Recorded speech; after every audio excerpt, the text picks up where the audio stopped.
Assalamualaikum warahmatullahi wabarakatuh. Perkenalkan nama saya Laude Krabilawan, NIM C1G12129. Saya dari kelompok 2 akan membawakan materi tentang struktur sistem politik di mana untuk memenuhi tugas final sistem politik Indonesia. Baik, mungkin langsung saja saya akan menjelaskan materi saya tentang pengertian struktur politik. Struktur politik berasal dari dua kata, yaitu struktur dan politik. Struktur berarti badan atau organisasi, sedangkan politik berarti urusan negara.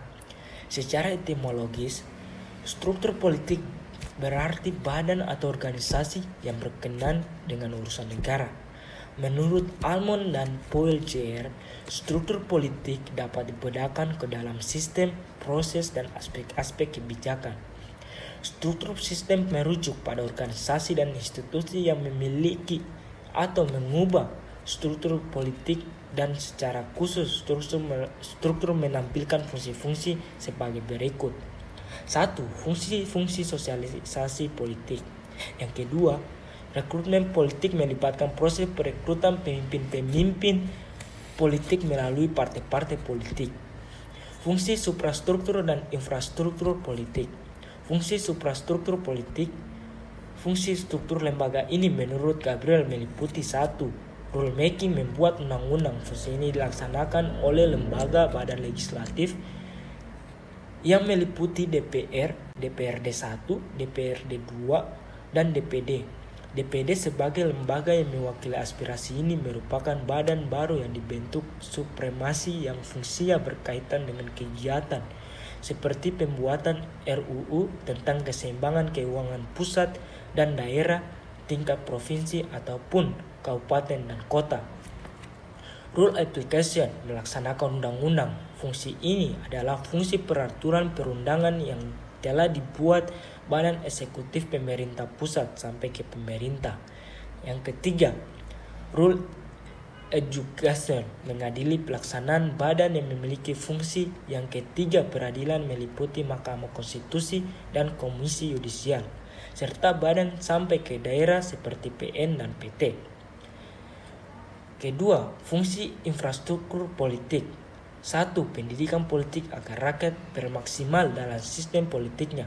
Yang kedua, artikulasi kepentingan dalam lembaga yang berfungsi menyampai lembaga ini adalah meliputi antara lain LSM, Ormas, dan OKP. Ketiga, agregasi kepentingan adalah lembaga yang berfungsi memandukan aspirasi rakyat yang disampaikan oleh lembaga seperti LSM, Ormas, OKP. Lembaga yang memiliki fungsi adalah lembaga partai politik. Rekrutmen politik adalah lembaga yang berfungsi melakukan pemilihan pemimpin atau calon pemimpin bagi masyarakat. Assalamualaikum warahmatullahi wabarakatuh. Perkenalkan, saya Olistiawati dengan NIM C1G1210117. Di sini saya akan menjelaskan tentang struktur politik formal. Yang pertama yaitu pemerintahan dan birokrasi. Dalam sistem politik, pemerintahan dan birokrasi merupakan struktur penting karena menyangkut pembuatan kebijakan dan implementasi kebijakan. Menurut Almond dan Powell Jr., agen-agen pemerintahan meskipun terspesialisasi dalam banyak cara adalah multifungsional. Agen-agen eksekutif membuat kebijakan, memperkuat dan mengambil keputusan-keputusan. Agen-agen legislatif berpartisipasi dalam implementasi kebijakan seperti halnya partisipasi yang mereka lakukan dalam membuat kebijakan lembaga legislatif. Yang kedua yaitu pada masa Orde Baru, lembaga legislatif sering dianggap sebagai lembaga yang tugasnya hanya untuk mengesahkan kebijakan-kebijakan yang dikeluarkan oleh lembaga eksekutif. Otoritarianisme politik yang dilaksanakan oleh Soeharto telah memandulkan lembaga legislatif ini dalam melaksanakan fungsinya untuk melakukan pengawasan terhadap lembaga eksekutif.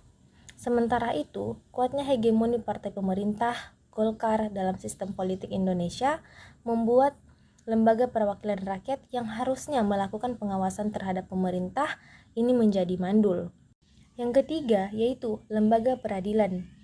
Pilar ketiga pembagian politik menurut ajaran Trias Politika adalah lembaga yudikatif. Dalam sistem politik demokrasi, peran lembaga semacam ini sangat krusial karena mempunyai kewenangan dalam mengatasi banyak persoalan yang melibatkan lembaga-lembaga negara pada masa reformasi berdasarkan Undang-Undang 1945 yang telah diamandemenkan. Kekuasaan kehakiman merupakan kekuasaan yang merdeka dalam menyelenggarakan hukum keadilan.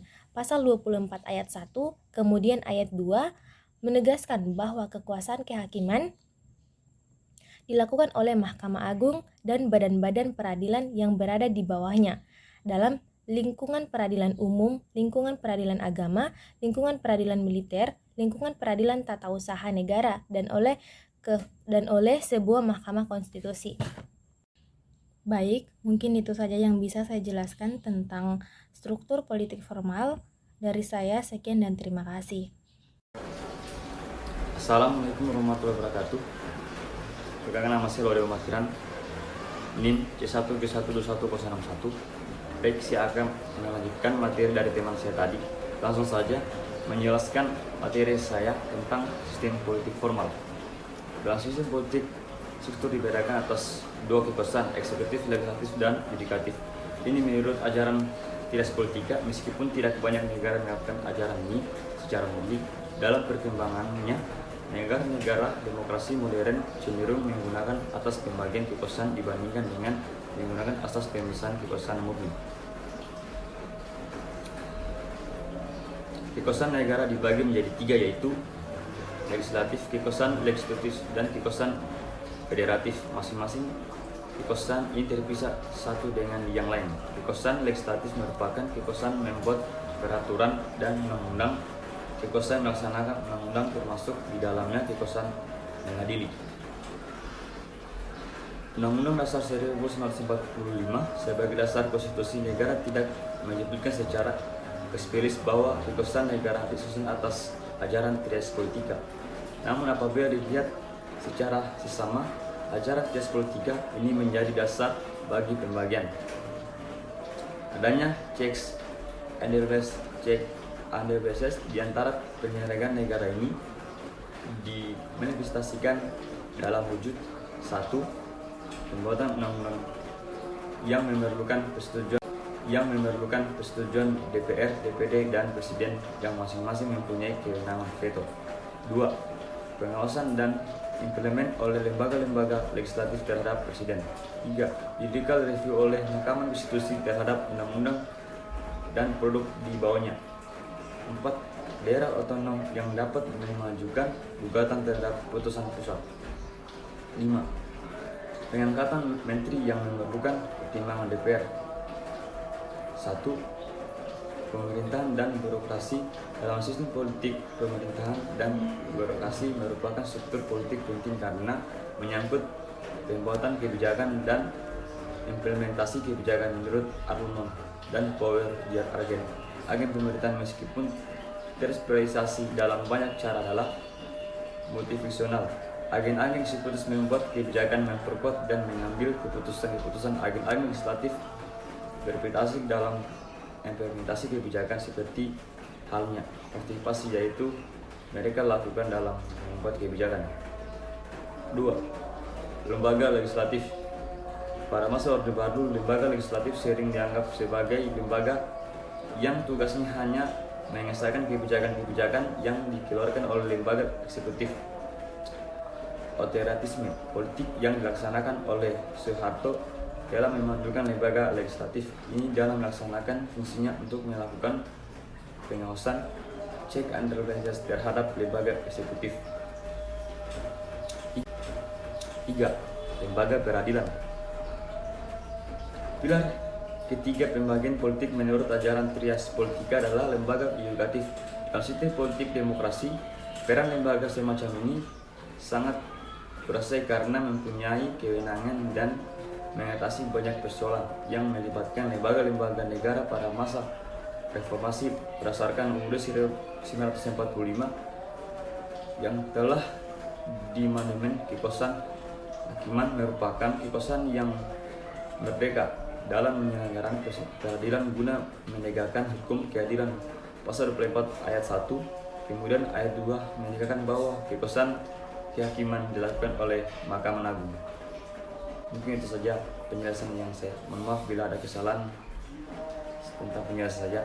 Mohon maaf dimaafkan. Assalamualaikum warahmatullahi wabarakatuh. Perkenalkan, nama saya Wade Siska Cahyani, NIM C1G1201319. Di sini saya akan menjelaskan tentang Undang-Undang Partai Politik.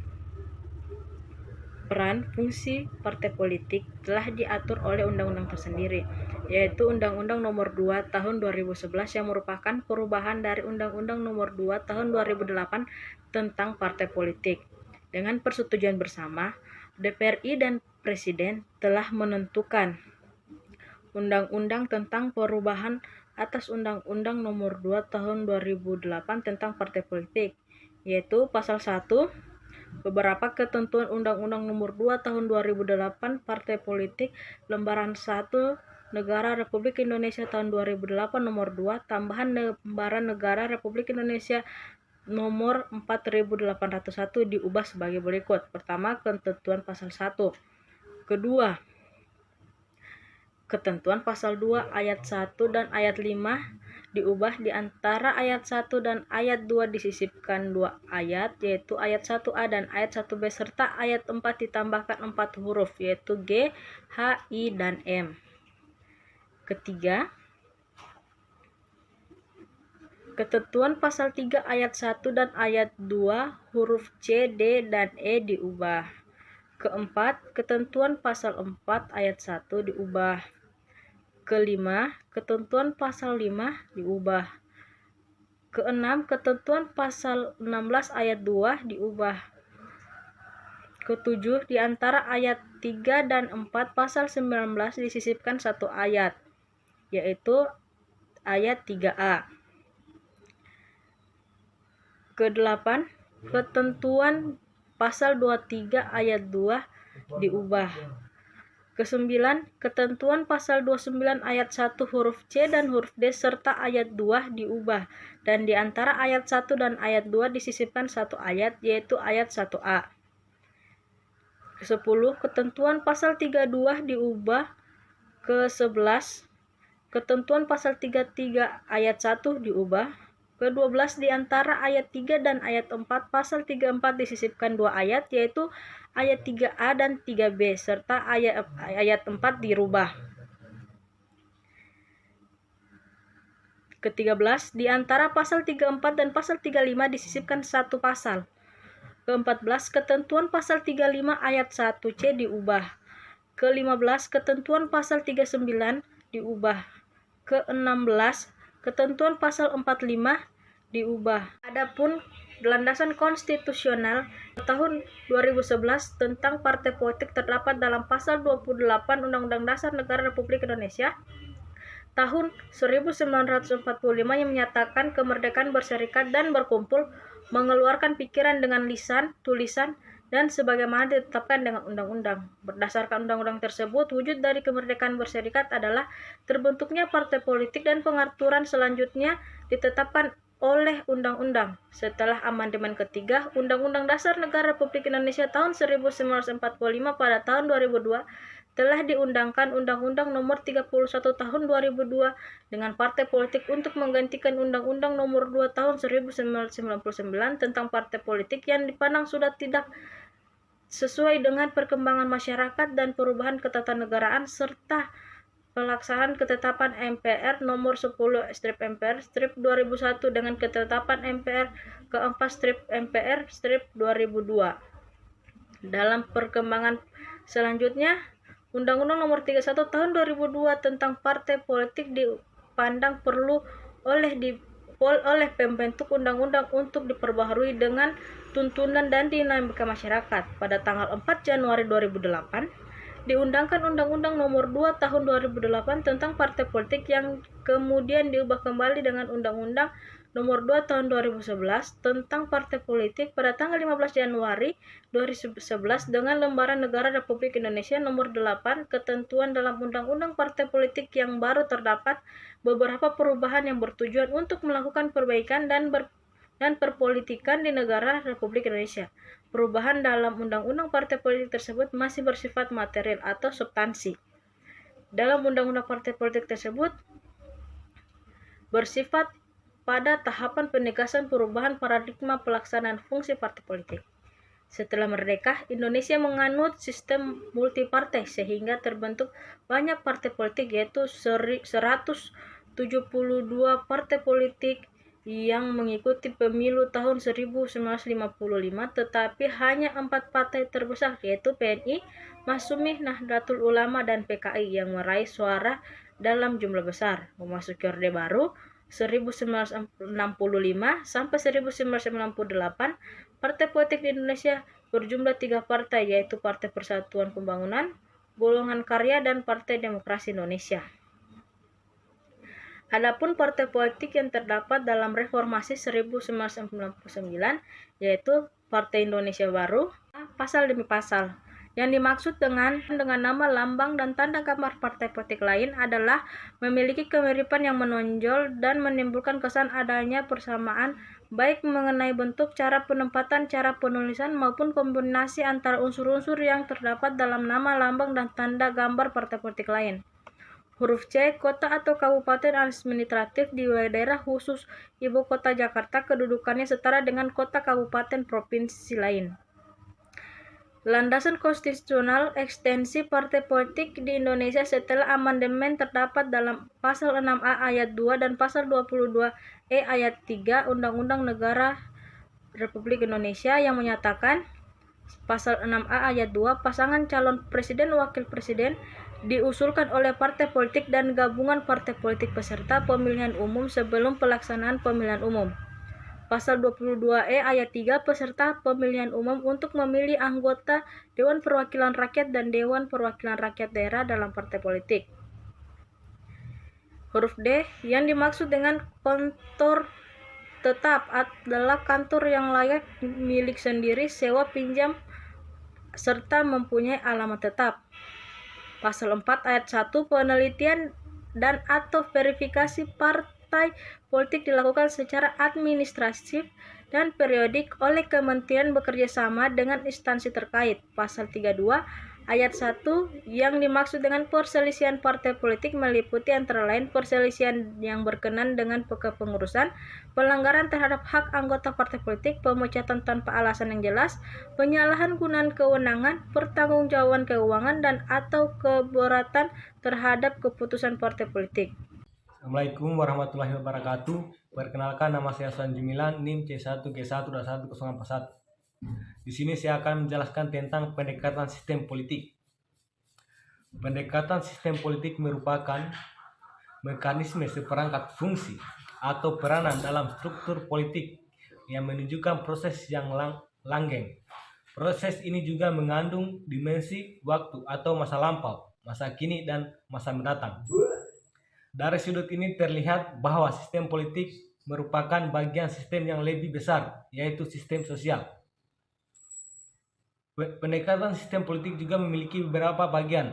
1. Pendekatan tradisional. Pendekatan tradisional yaitu pendekatan sistem politik yang memandang lembaga, pemerintahan, kekuasaan yang kegiatan politik sebagai dasar analisis sistem politik. Kedua yaitu pendekatan behavioralisme atau pendekatan perilaku.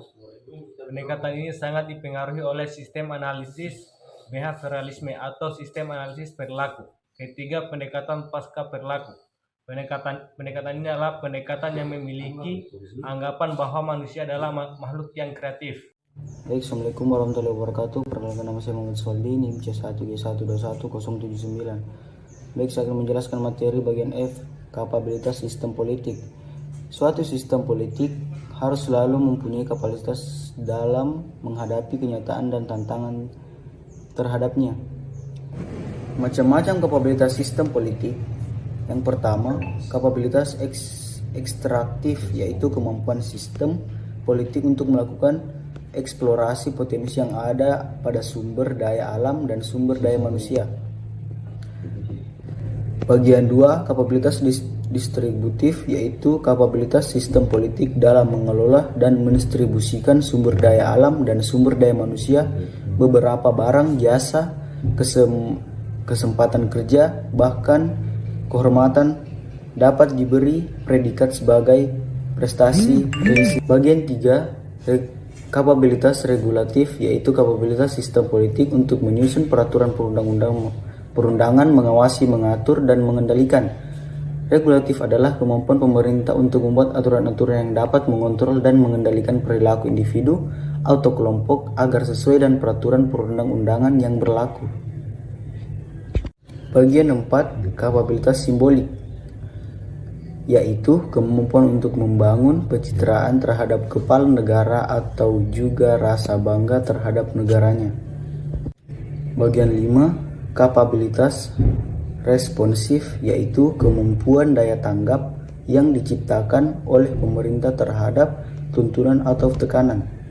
Dan terakhir, 6, kapabilitas domestik dan internasional adalah kemampuan yang dimiliki pemerintah dalam hal cara ia berinteraksi di lingkungan domestik ataupun di luar negeri. Baik, mungkin itu saja materi yang sempat saya bawakan. Lebih dan kurangnya mohon dimaafkan. Saya lanjutkan ke pemateri selanjutnya. Assalamualaikum warahmatullahi wabarakatuh. Perkenalkan, nama saya Asrul, NIM C1G1211005, program studi ilmu pemerintahan kelas A angkatan 2021. Di sini saya akan menjelaskan materi yang berjudul keterkaitan kepentingan antar sistem. Dalam kaitan hubungan diplomatik, Arthur Hoffman dalam bukunya International Communication and the New Diplomacy menyatakan bahwa hubungan diplomatik berkait hubungan antara pemerintah atau hubungan secara pribadi atau kelompok, baik langsung memengaruhi pendapat, sikap, dan perilaku yang berada pada kebijaksanaan luar negeri pemerintah, didasari atau tidak pada prinsipnya komunikasi yang melintas batas negara atau wilayah. Sistem politik negara lain merupakan pelanggaran atas kedaulatan. Oleh karena itu, terapan ini perlu adanya suatu pengaturan secara bijak dari negara yang bersangkutan. Istilah yang digunakan Astrid terhadap terapan negara nasional luar terhadap negara nasional dalam disebut komunikasi lintas budaya. Terobosan budaya terhadap negara lain disebut juga cross of fronts yang akan melibatkan atribut-atribut negara dengan berbagai aspek yang melekat pada negara bersangkutan. Menurut Astrid, biasanya mempunyai komunikan kelompok besar. Adapun bentuk komunikasi diselenggarakan oleh pejabat-pejabat tinggi suatu negara dengan menggunakan media massa untuk mencapai khalayak lebih luas. Selanjutnya, Astrid menyatakan komunikasi antar dan lalu lintas budaya yaitu sebagai berikut. Setiap kelompok kebudayaan menerima pesan dari pola asing, umumnya keadaan politik, ekonomi, sosial negaranya. 2. Kelompok kebudayaan bukan merupakan kelompok yang terasing.